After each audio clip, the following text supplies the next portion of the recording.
Buenos días, voy a presentar mi proyecto de aplicación web completa. Esta aplicación es un sistema de gestión de estudiantes que tiene tres módulos principales. Autenticación por OTP, que es una contraseña de un solo uso, que llega al correo un módulo CRUD de estudiantes para crear, leer, actualizar y eliminar registros. Y una base de datos persistente que guarda toda la información aunque el servidor se reinicie.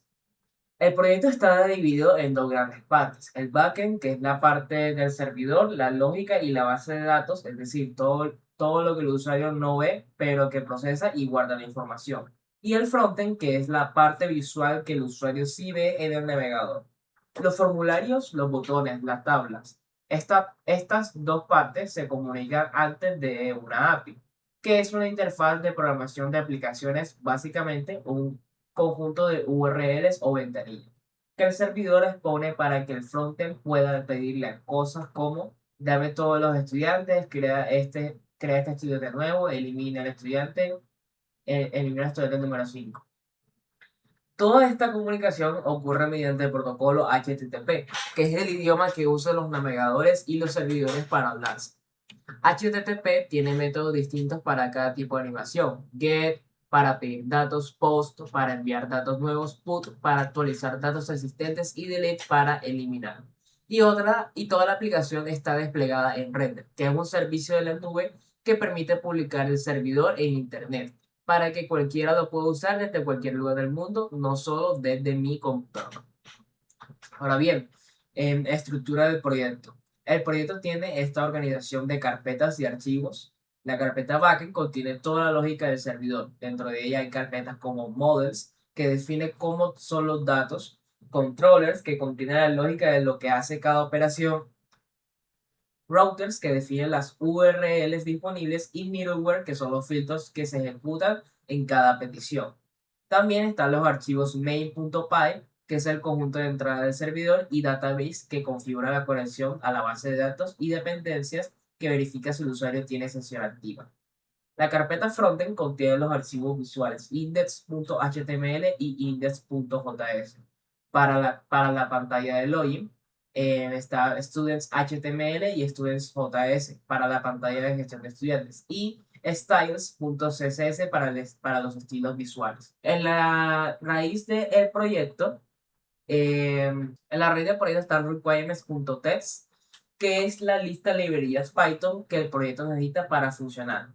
Procfile, que indica a render cómo arrancar el servidor, y render.yaml, que contiene la configuración completa del despliegue en la nube. Esta estructura sigue una arquitectura en capas, lo que significa que cada archivo tiene una responsabilidad única y específica. Las rutas solo reciben peticiones. Los controladores solo contienen la lógica, los modelos solo definen los datos. Esta separación hace el código más organizado, más fácil de entender y más fácil de mantener. Bueno, ahora vamos a la parte de backend, backenddatabase.py. El archivo database.py configura toda la conexión entre el servidor y la base de datos. Voy a explicarlo línea por línea. La primera línea es importante, es SQL Alchemy DB y sale la URL a continuación. Aquí se define la URL, aquí se define la URL de conexión a la base de datos. SQLite es el motor de base de datos, ese motor, ese motor de base de datos que usamos, y su ventaja es que no necesita un servidor aparte. Toda la información se guarda en el único archivo llamado students.db. SQL Alchemy es una librería que actúa como puente entre el código Python y la base de datos. En lugar de describir SQL puro, sería algo como select asterisco from students. Usamos objetos de Python normales, esto se llama ORM, que significa mapeador objeto relacional, y básicamente convierte las tablas de la base de datos en clases Python y filas de objetos. Así el código es más limpio y más seguro. Esto es lo que es SQL Alchemy. La siguiente línea crea el engine. Este es el engine. Entonces, este sería el alchemy y ahora la parte de engine. ¿Qué es el motor de conexión? Es el objeto que sabe cómo abrir la comunicación con la base de datos usando la URL que definimos, el argumento checkSameReal, aquí está, set treat false es específico de SQLite y le permite ser usado desde múltiples peticiones al mismo tiempo sin bloquearse. Después se crea session local usando session maker. Una sesión de SQL Alchemy es como una conversación temporal con la base de datos. Se abre, se hacen consultas o modificaciones y se cierra el session maker. Es una fábrica que produce sesiones nuevas cada vez que se le pide. Luego está base declarative base igual declarative base, base de la clase madre de la que van a heredar todos los modelos de la base de datos que definamos. SQL Alchemy las usa para saber qué tablas existen y cómo crearlas. Y finalmente la función getDB. Esta función usa la palabra clave yield, lo que la convierte en un generador. Lo que hace es abre una sesión de base de datos, entrega a quien la necesite, espera a que persona termine su trabajo, a que esa persona termine su trabajo y luego el bloque finally cierra la sesión. Esto organiza que la conexión siempre se cierra aunque ocurra un error, evitando lo que se llama fuga de recursos. Esto es cuando las conexiones quedan abiertas y eventualmente agota la capacidad del servidor. Bien, ahora vamos con dbmode.py. Este archivo define tres tablas de la base de datos como clases Python. Cada clase hereda de base, que es la clase madre que definimos en database.py y SQL Alchemy. Y SQL Alchemy convierte automáticamente esas clases en tablas reales.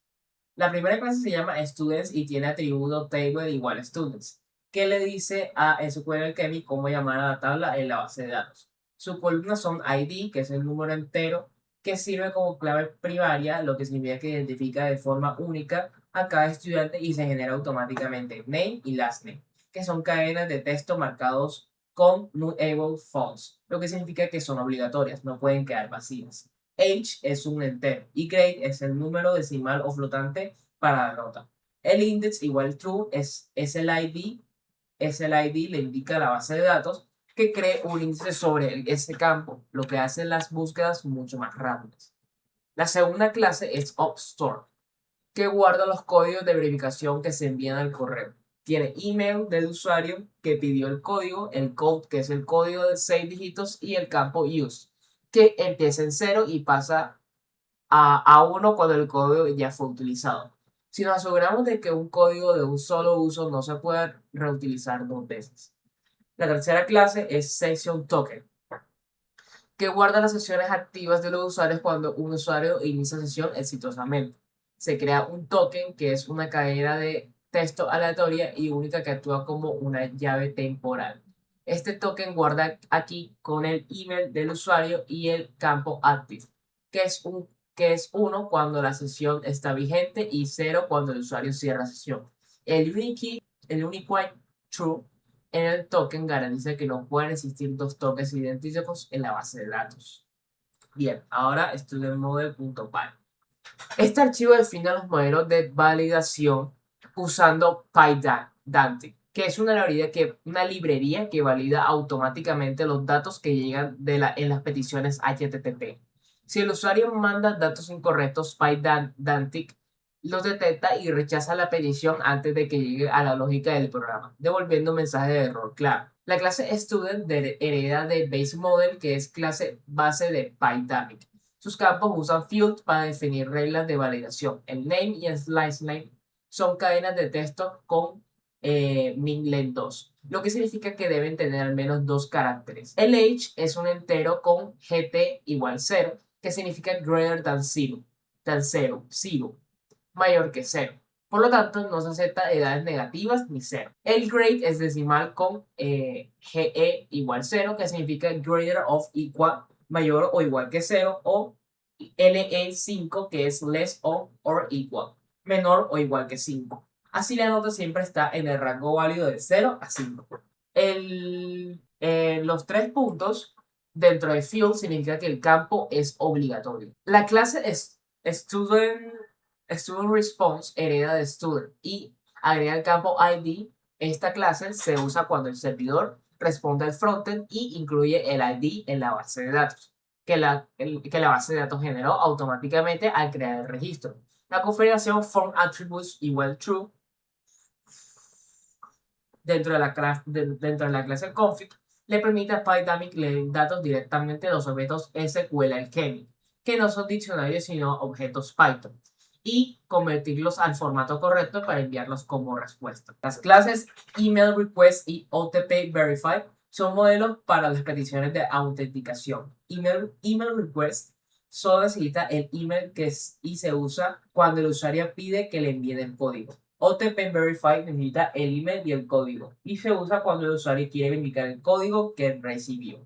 Bien, ahora vamos a la parte de controllers. Bien, esto es la lógica de autenticación OTP. Este es el archivo más importante del módulo de autenticación. Contiene toda la lógica del flujo OTP, que recordemos significa One Time Password o contraseña de un solo uso. Primero, la función generate OTP, que genera un número entero aleatorio entre 100.000 y 999.000 usando random random y lo convierte a texto con str con la función str. Esto produce siempre un número de exactamente 6 dígitos. Luego está send OTP email. Esta función usa la API de Brevo, que es un servicio externo de envío de correos electrónicos, para usar la API. Se necesita una clave secreta llamada Brevo API Key. Esta clave se obtiene con os.getEnv, que lee las variables de entorno del sistema. Una variable de entorno es una forma segura de guardar información sensible como contraseñas o claves de API fuera del código fuente para que no queden expuestas en GitHub. Si la clave no está configurada, simplemente imprime el código en la consola del servidor, lo que es útil para hacer pruebas en local. Si está configurada, hace una petición HTTP a la URL de la API de Brevo con los datos del correo. Quien lo envía, a quién va, el asunto y el cuerpo del mensaje con el código OTP. La clase outController tiene 4 métodos estáticos. Los métodos estáticos se marcan con States Method y significa que pertenece a la clase, pero no necesitan crear una instancia de ella para llamarse. Simplemente se usan directamente. El método requestOTP es el primer paso de login. Recibe el email y la sesión de base de datos. Primero genera el código con generateOTP. Luego, antes de guardar el nuevo código, invalida cualquier código anterior no usado del mismo email, actualizando su campo useAuth. Para que no haya confusión si el usuario pidió el código varias veces después de crear un nuevo registro en OTP Store con el email. El código use igual a 0 lo guarda en la base de datos con db.add y db.commit, donde el commit es confirmar los cambios para que queden permanentes. Y finalmente llama a send OTP email para enviar el código al correo. El método verify OTP es el segundo paso. Recibe el email, el código que el usuario ingresó y la sesión de base de datos. Hace una consulta buscando el OTP Store, un registro donde el email coincida el código, coincida y el campo use sea 0. Es decir, que no haya sido usado. Se ordena por ID descendente para tomar el más reciente.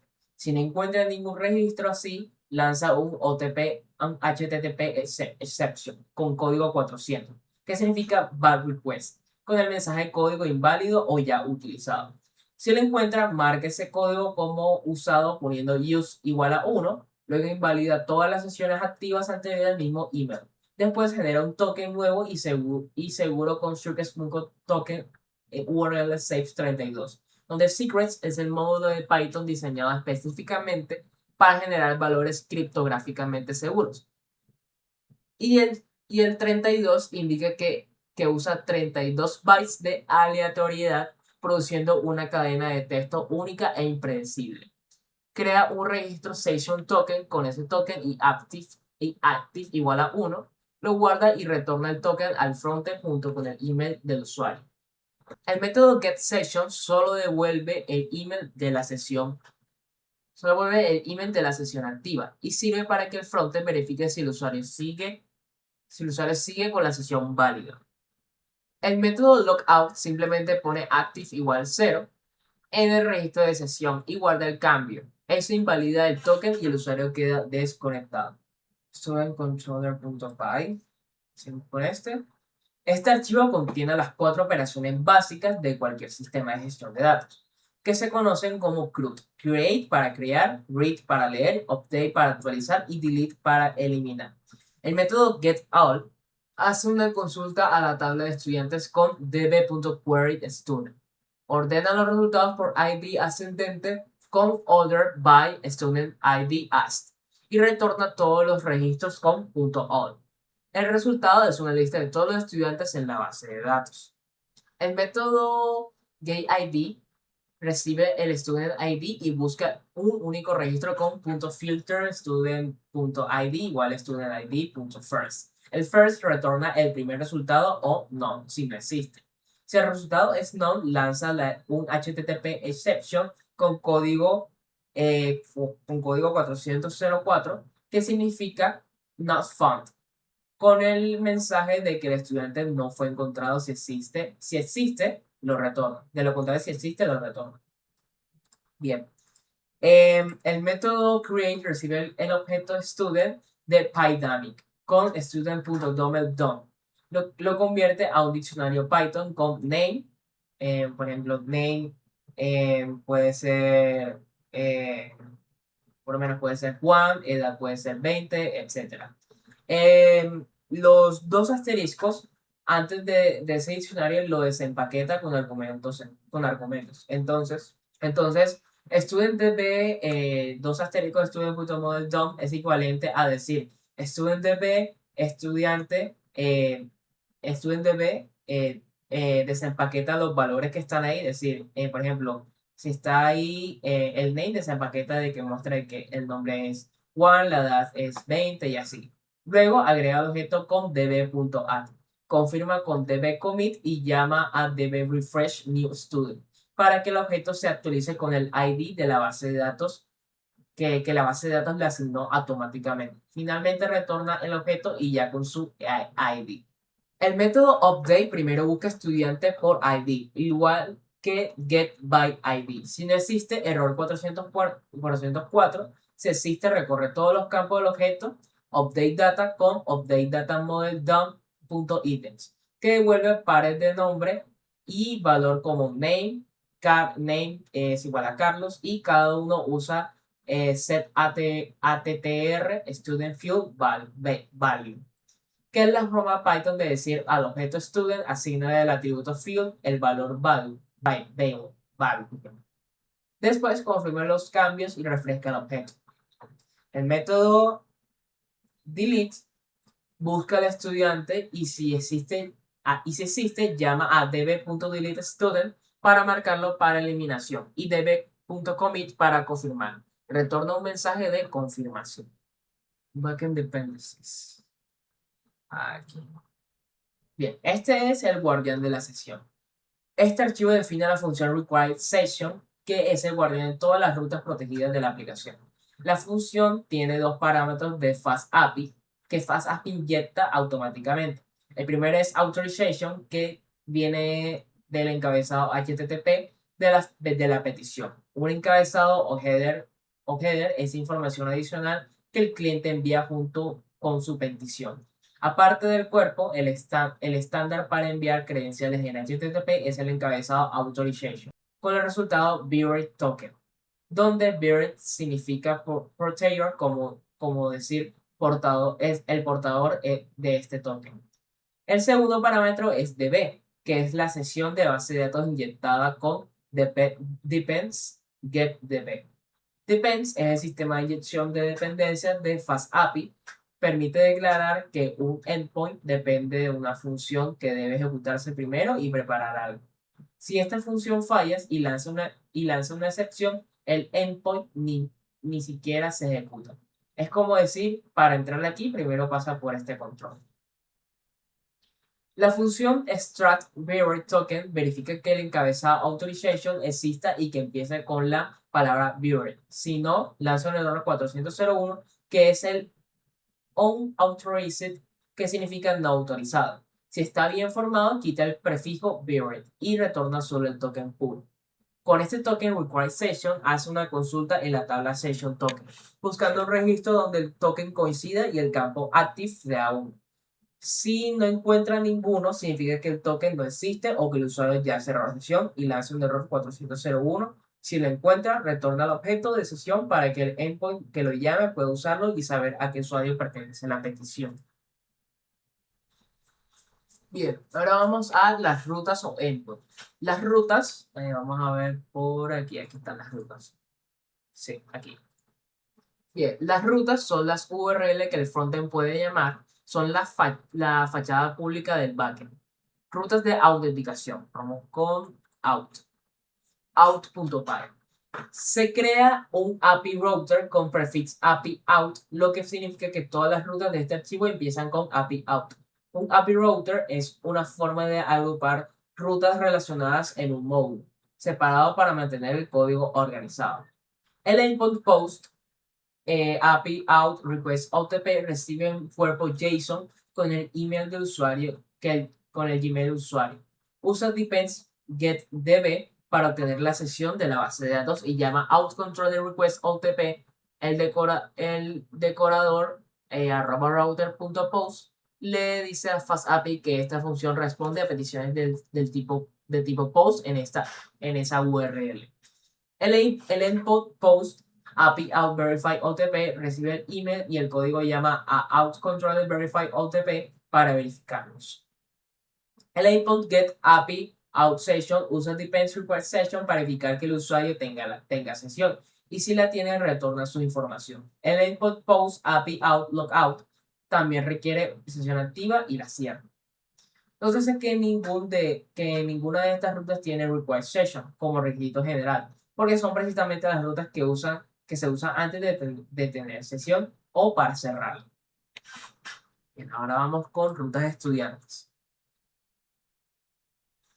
Este router tiene prefix igual a API students y algo importante, dependencies depends request session, aplicado al router completo. Eso significa que todas las 5 rutas de este archivo están protegidas automáticamente. Si el usuario no tiene sesión válida, ninguna de estas rutas responde. Get API Students retorna la lista de todos los estudiantes. Get API Student ID retorna un estudiante específico. El Student ID entre las llaves es un parámetro de ruta. Cuando llega una petición como Get API Students, FastAPI extrae por ejemplo, Get API Students 5.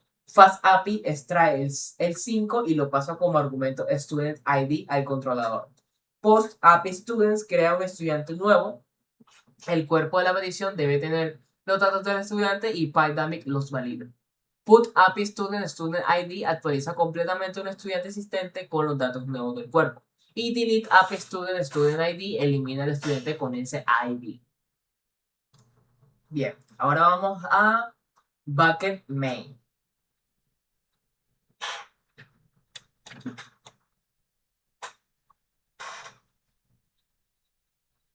Aquí está Main. Main es el corazón de toda la aplicación. Es el primer archivo que se ejecuta cuando el servidor arranca y donde todo se ensambla. La primera línea de imports es base data create all by engine.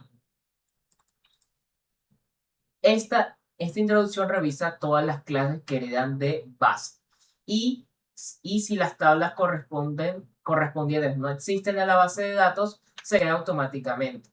Esto corre cada vez que el servidor arranca. Así que si es la primera vez, crea las tablas. Si existen, no hace nada. Luego se crea la instancia principal FastAPI con app igual FastAPI title sistema de estudiantes. Todo el servidor gira alrededor de este objeto app. Después se configura con el Course Middleware. Course significa Course Origin Resource Sharing, que en español es compartir recursos de origen cruzado. Es una política de seguridad del servidor que impide que una página web de un dominio haga peticiones a un servidor de un dominio diferente. Por ejemplo, si el frontend corre en localhost 5500 y el backend en localhost 8000, el navegador por defecto bloquearía esas peticiones. Este middleware le dice al servidor que acepte peticiones desde esas URL específicas. Bien, ahora el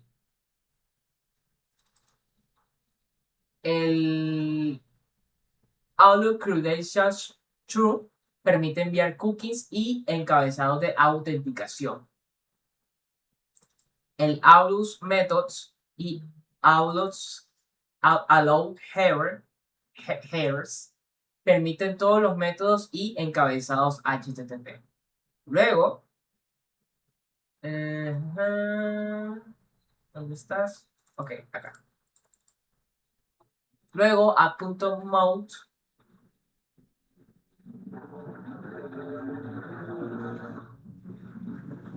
pero luego app.mount Static Directory Frontend dir configura el servidor para servir los archivos del frontend, es decir, el HTML, CSS y JavaScript, directamente desde la cadena frontend.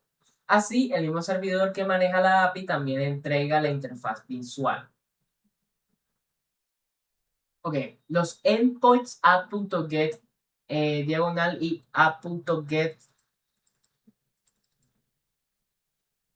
y add.getStudents retornan los archivos HTML correspondientes usando file response. Los encabezados no caché le indican al navegador que no guarde estos archivos en caché, lo que es útil durante el desarrollo para que siempre cargue la versión más reciente. Luego se agregan los 3 middleware que voy a explicar en la siguiente sección. Y finalmente,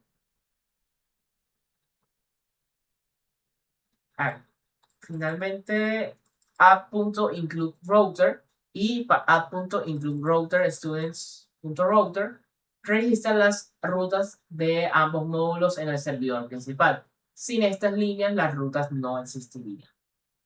Bien, ahora vamos a middleware. Un middleware es un interceptor. Es código que se ejecuta automáticamente. O sea, por esta parte acá se ejecuta automáticamente antes o después de cada petición HTTP. Si el endpoint que la recibe lo sepa, sin que el endpoint que la recibe lo sepa, es como un punto de control en la carretera que todos los vehículos deben pasar. Todos heredan de base HTTP middleware de la librería Starlet, que es la base sobre la que está construido FastAPI. Y todos implementan el método dispatch, que recibe la petición y llama callNextRequest para pasársela al siguiente elemento de la cadena. Bien, vamos para loginmiddleware.py, registro de peticiones. Este middleware registra cada petición HTTP que recibe el servidor de un archivo llamado app.log. Está. Configura el sistema de login de Python con loginmiddleware.py, registro de peticiones. Este middleware, ok, con login, no, este no era. Con login basic config, definiendo el archivo donde guardan los logs, el nivel de información y el formato del mensaje. Ok, el método dispatch primero obtiene la IP del cliente desde request client host. Aquí. Luego llama a callNextRequest para que la petición siga su camino normal y el endpoint la procese. Luego el endpoint termina y devuelve la respuesta.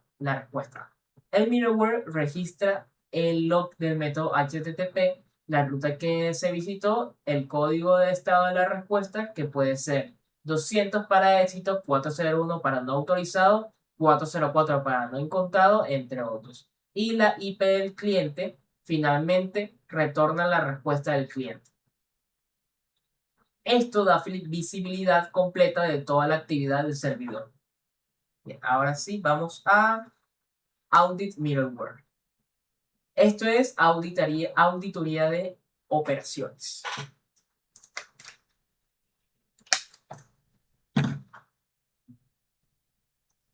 Este middleware es más específico que el login. Solo actúa cuando se realizan operaciones que modifican datos, post, put y delete, en rutas que empiecen como con students. Las operaciones de solo lectura. Los get no se auditan porque no cambian nada. Pero operaciones que sí modifican datos, lee el cuerpo de la petición, que son JSON con todos los datos del estudiante. Antes de que el endpoint lo consuma, esto es importante porque que em, Coldnest, una vez que Coldnest procesa la petición, el cuerpo ya fue leído y no se puede leer de nuevo. Para resolver esto, el middleware lee los bytes del cuerpo y luego redefine la función interna receive para que cuando el endpoint quisiera leer el cuerpo encuentre los mismos. El receive está aquí. Encuentra los bytes de nuevo, después llama callNest. Aquí está. Después llama a callNest que espera la respuesta y registra el audit.log. La operación realiza la ruta, la IP, el código de respuesta y los datos que se envían. Esto crea una pista de auditoría que es un registro que permite saber si, que me permite saber quién hizo quién hizo qué cambio y cuándo, lo cual es importante para el cumplimiento de trazabilidad. Ahora mira, aquí está, audit log. Ahora vamos con Rate Limit Middleware, el límite de peticiones por IP. Ese middleware implementa lo que se llama Rate Limit, que significa limitación de velocidad y protege el servidor contra abusos y ataques. Esta lógica es, cada petición IP puede ser máximo 60 peticiones por minuto. Si supera este límite, se bloquea temporalmente. Para implementar esto se usa un diccionario llamado Request Cache, donde la clave es la petición IP y el valor de una lista de timestamps, que son marcas de tiempo que indican exactamente cuándo se hizo cada petición. El método getClient obtiene la IP del cliente. También revisa el encabezado xForward4, que es un encabezado especial que aparece cuando hay un proxy o un balanceador de carga entre el cliente y el servidor, que es común entre servicios en la nube. En este caso, la IP real del cliente viene en ese encabezado y no directamente en la conexión. El método clean all requests filtra la lista de timestamp de una IP y elimina los que tienen más de un minuto de antigüedad, porque solo interesan las peticiones de último minuto. El dispatch primero limpia los registros antiguos, luego verifica cuántas peticiones regentes tienen la IP. Si son 60 o más, retorna inmediatamente una respuesta, un código 429 que significa too many requests, demasiadas solicitudes, y sin llegar al endpoint. Si está dentro del límite, agrega el timestamp actual a la lista y deja pasar la petición normalmente. Si está dentro del límite. Bien. Ahora vamos con los archivos de despliegue.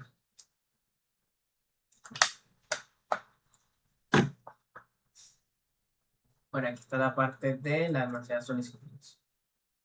Requirements.txt. Este archivo lista todas las librerías Python que el proyecto necesita para funcionar. Cuando Render va a instalar el proyecto, ejecuta el comando pip install -r requirements.txt, donde pip es el gestor de paquetes de Python y -r significa leer desde este archivo. Las más importantes son FastAPI, que es el framework del servidor, Ubicorn, que es el servidor ASCII, que ejecuta FastAPI ASCII, siendo el estándar moderno de Python para servidores web asíncronos. SQL Alchemy para la base de datos, Pydantic para la validación y request para hacer llamadas a la API breve. Bien, ahora vamos por prop5. Este archivo contiene una sola línea: web overcome backend main app host 40 port. Render lo lee para saber cómo arrancar el servidor Ubicon. Es el programa que ejecuta la aplicación. Backend.main.app. Le dice que el objeto app está en el archivo main.py dentro de la carpeta backend. Host triple cero, está la parte del main, este es del host 4 ceros, significa que acepta conexiones de cualquier dirección IP, no solo del localhost. Sin y port es una variable de entorno que render asigna automáticamente con el puerto disponible. Esta parte de acá. Ahora render. Este archivo define la configuración del despliegue en formato YAML, que es un formato de texto estructurado para configuraciones. Especifica que el servicio es de tipo web. Su nombre, que el runtime es Python, el comando para instalar las dependencias, y pip install -requirements.txt, y el comando para arrancar el servidor. Tener esta configuración como código en el repositorio se llama infraestructura como código y permite que el despliegue sea reproducible y versionado. Vamos a ver cómo funciona esta vaina.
Bien.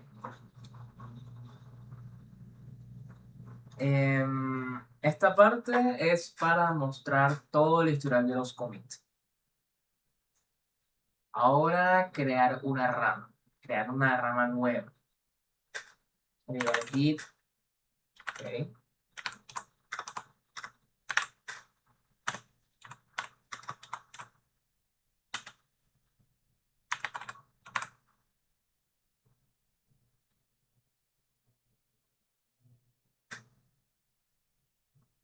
De este comando hace dos cosas al mismo tiempo. Branch crea la rama con ese nombre y checkout se mueve a ella. También se puede hacer dos pasos separados. Primero git branch nombre la rama para crearla y luego git checkout nombre la rama para moverme a ella. A partir de este momento, cualquier cambio que haga cualquier commit que cree quedará en esa rama sin afectar la rama main, que es la rama principal, o sea, la rama master en este caso.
Ok, primero ejecuto git status para ver qué archivos cambiaron.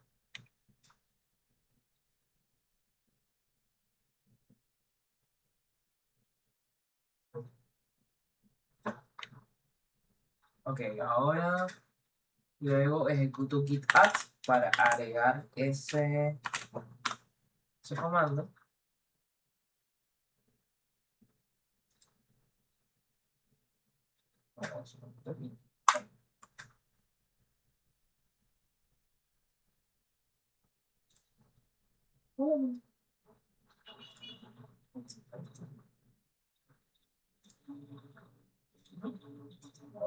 Perfecto. Ahora, agrego eso a la rama, al área de preparación, mejor dicho. Ok, que se llama Staging Area.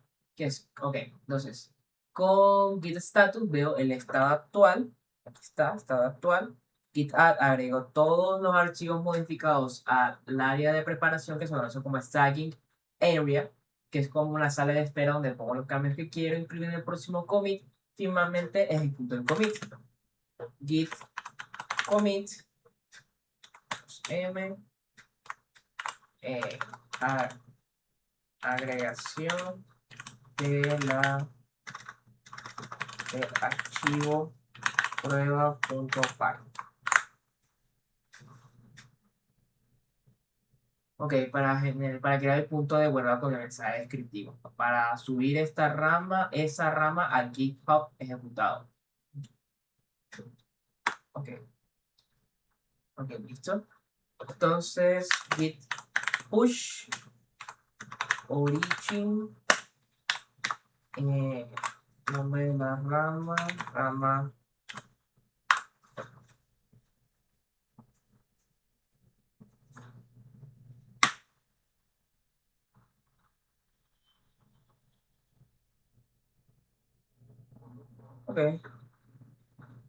Ok, ahora vamos a hacer el merge. Sería funcionar los cambios de mi rama, de la rama 2 a la rama main. Primero debo moverme a la rama principal con git checkout main. Okay, git master. Ahora sí. Master, luego ejecuto git merge rama 2.